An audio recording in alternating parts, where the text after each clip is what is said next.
He will be sued, and I say will be because nothing has been filed yet, by at least 120 people in the next 30 days. Today, just to tell the truth, so hopefully we can get down to the bottom of this. I'm 100%, the charges against me are 100% false, and hopefully due to time, we'll start to see that. The courtroom buzzed with tension as Shah Diddy CS made his latest appearance, a far cry from the commanding figure he once was. The man who had built an empire on his larger-than-life persona now seemed a shadow of his former self. The tailored suits and sparkling diamonds that once adorned red carpets were replaced by a plain khaki jumpsuit. His confident swagger had vanished, leaving behind a gaunt figure with graying hair and a noticeably thinner frame. The stark transformation was undeniable, even for those accustomed to the drama of celebrity trials. Incredible. And, it brings into context our whole system of innocent till proven guilty. Why is he not being given bond? And, we could debate that all day long. Of all people that's unlikely to flee or get away, well, he's got the resources to flee, but he's so recognizable. And isn't he innocent till proven guilty? Well, yeah, but, we have to recognize there are degrees of innocent till proven guilty. Journalists, including Elizabeth Milner, were struck by Diddy's startling transformation. He appeared significantly thinner and visibly worn down. Milner, her tone a mix of surprise and sympathy, told reporters, "You see a man who's clearly been through a lot in recent months. He's almost unrecognizable compared to the man who once lived a life of luxury." Charles Tudor, Ph.D.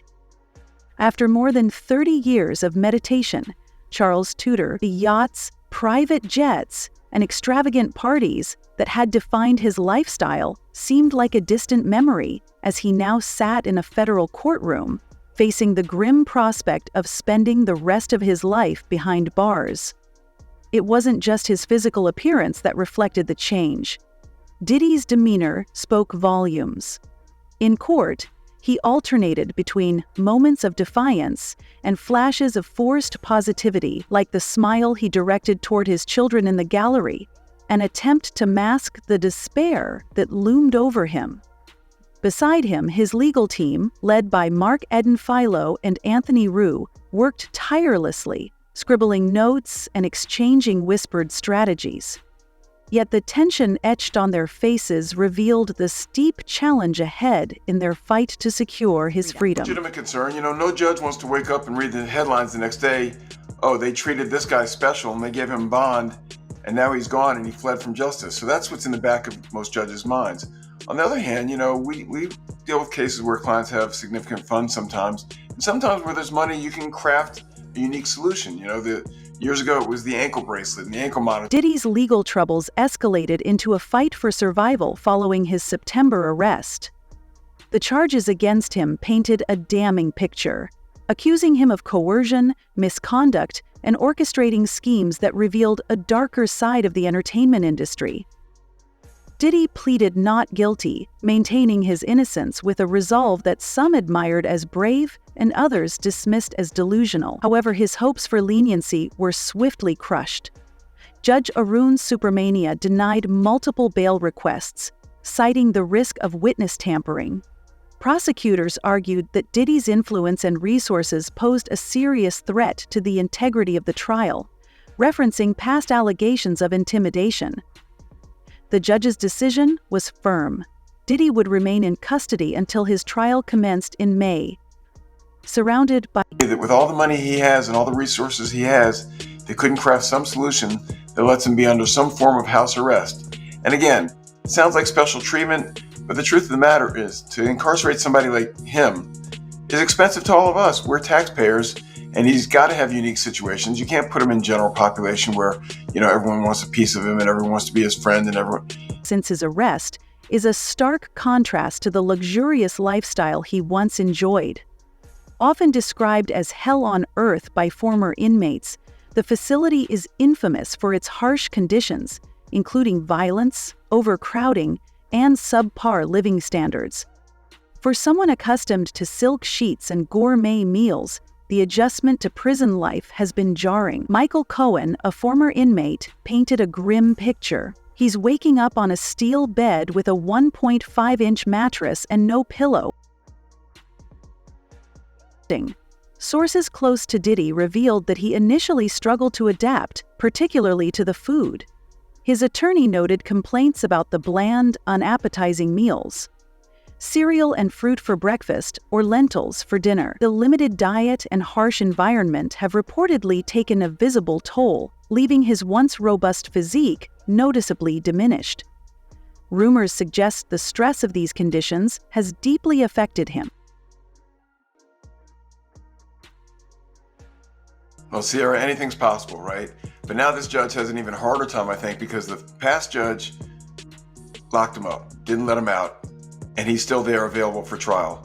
If the new judge lets him out on bond and something goes wrong, and this isn't the analysis that I'm proud to make, right? We shouldn't be saying, well, judges are worried about their own skin and how they look if something bad happens. Despite being confined within prison walls, Diddy seemed determined to maintain control. Whispers circulated about his alleged attempts to influence the case from behind bars. Prosecutors accused him of trying to contact witnesses and victims, claims that his legal team fiercely denied. These rumors painted a picture of a man struggling to hold on to his crumbling empire. In court, Diddy's appearances revealed a striking contrast. Publicly, he maintained a composed demeanor, occasionally smiling at his children and supporters, and mouthing words of encouragement to his son during hearings.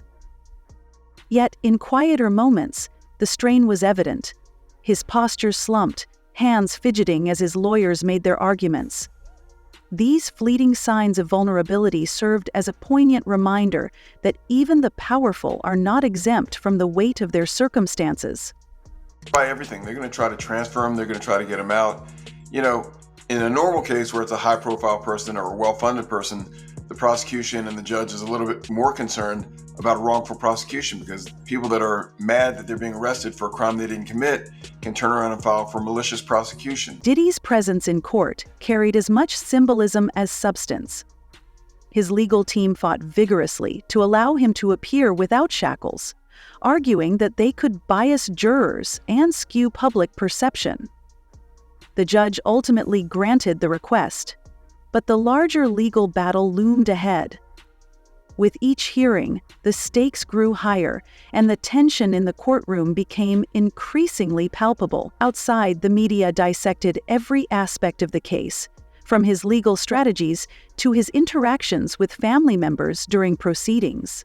Public opinion was sharply divided. Some viewed him as a wrongfully accused scapegoat in an industry rife with similar scandals, while others saw of the excesses and flaws of unchecked celebrity culture. Social media became a hotbed of debate, with hashtags and polarized opinions saw him as a symbol of all the wrong reasons. Moving the general population, and would he be at risk? Sure, he'd be at risk. There's so many people that have nothing to lose, right? They're going to be in jail the rest of their life. They've got nothing to. They want their 15 minutes of fame. They were friends with Diddy, or they hurt Diddy, or they Diddy, or they did. I mean, there's so many, people in jail that this would be their moment. You can't put them there. Plus, for all the headlines dominating the courtroom drama, one truth stood out. Diddy's fall from grace was unfolding in real time, as captivating as it was tragic. Once hailed as a trailblazer in music and business, a man who built an empire on charisma and ambition, he was now scrambling to salvage the remnants of his reputation. With mounting allegations and accumulating evidence, one question loomed large. How much longer could he endure? As the session ended and Diddy was escorted back to his cell, whispers persisted. Rumors of new lawsuits and more individuals ready to come forward with stories threatening to dismantle his legacy further. His visibly exhausted legal team huddled to plan their next move.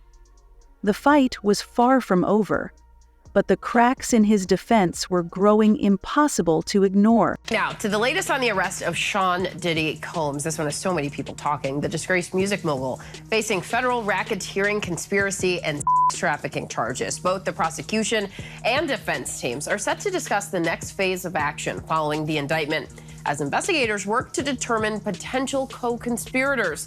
But how exactly did we get verdict? In this context, Diddy's legal battle transformed from a personal struggle into a broader commentary, single accusation or isolated lawsuit. It was a cascade of victims stepping forward.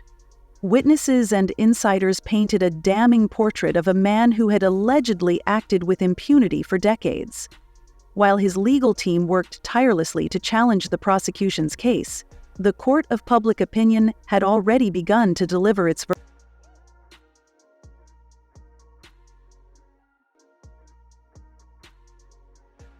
on accountability and power. His story wasn't just about one man. It was a reflection of an industry, a culture, and a society reckoning with the consequences of allowing fame and wealth to shield individuals from scrutiny for far too long. As the courtroom drama unfolded, it became evident that Diddy's fight for his freedom was also a fight for something much greater: his legacy. This is very significant, just from who we associate Diddy being and everything we've seen him do over the decades. Like you said, this is quite the downfall to go from, we saw the mansions back in March that were raided by the feds. So to go from living in those mansions to being in the jail cell right now, I think it really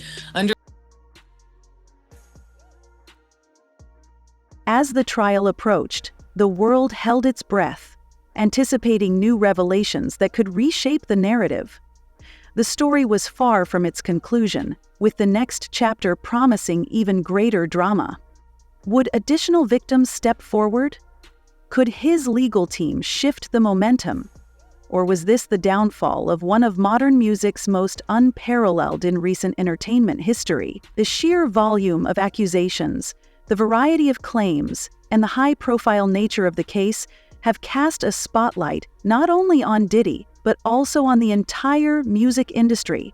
Week after week, more voices have joined the fray, intensifying the weight of the case against him. This scandal has become about more than Diddy's innocence or guilt. It's about the profound ripple effects it is creating across the entertainment world and beyond. I think it's to be expected, just the shock of this and the questions about what is ahead of us. How long is he going to be in custody? Is this an R. Kelly situation? Is he going to not get out for a number of years? Is he going to end up serving a long-term prison sentence from this? Or does he have a chance of beating these charges at a trial that could come within the next 2 years? The allegations against Diddy, ranging from coercion to complex conspiracies, have painted a troubling picture of a man allegedly using his wealth, power, and influence to operate in ways many find unimaginable. The most damning aspect is not just the accusations, but the sheer scale. Over 100 individuals have come forward, with accounts spanning decades. These testimonies, while varied, reveal a disturbing pattern of behavior, leaving many to question how such actions could go unchecked for so long. One of the most shocking elements is the level of detail provided by former associates, employees, and even those close to Diddy, with stories ranging from unsettling to horrific. For example, a 1999 Wall Street Journal article detailed over 200 arrests and convictions, despite the proven guilt of those involved. These aren't just anonymous claims. Many of the accusers have ties to Diddy's inner circle, making their testimonies even harder to dismiss. Despite his legal team's efforts to discredit the allegations, the sheer volume of testimonies has made it difficult to ignore the mounting evidence. David Brennan's commentary on the situation suggests we are witnessing not just a spectacular fall from grace, but a tragedy unfolding before our eyes. Kind of crazy, like I said before, they said that 2,300 people reached out to the law firm, and out of the 2,300 people, I guess they decided to go with just a little over 100, which seems like it's they just put out the number and everybody's calling to see if they can get a check. It's insane. It's insane. Now, again, he did say that nothing has been filed yet because he says he wants to make sure that they do their due diligence and get this right. The lawsuits against Diddy have been intensifying since late 2023, following a high-profile case filed by his former partner, Cassie Ventura. Her lawsuit, which was settled within 24 hours, sparked a wave of similar legal actions. While Diddy's team insists that the quick settlement wasn't an admission of guilt, critics question why it happened so swiftly if there was no wrongdoing. Cassie's case acted as a trigger for others to come forward, including one from Joy Dickerson, who accuses Diddy of misconduct dating back to the 1990s. Her claims of being exploited and secretly recorded have attracted significant attention, though Diddy's representatives have dismissed them as lies and a cash grab. Additionally, an anonymous Jane Doe has filed a lawsuit detailing incidents in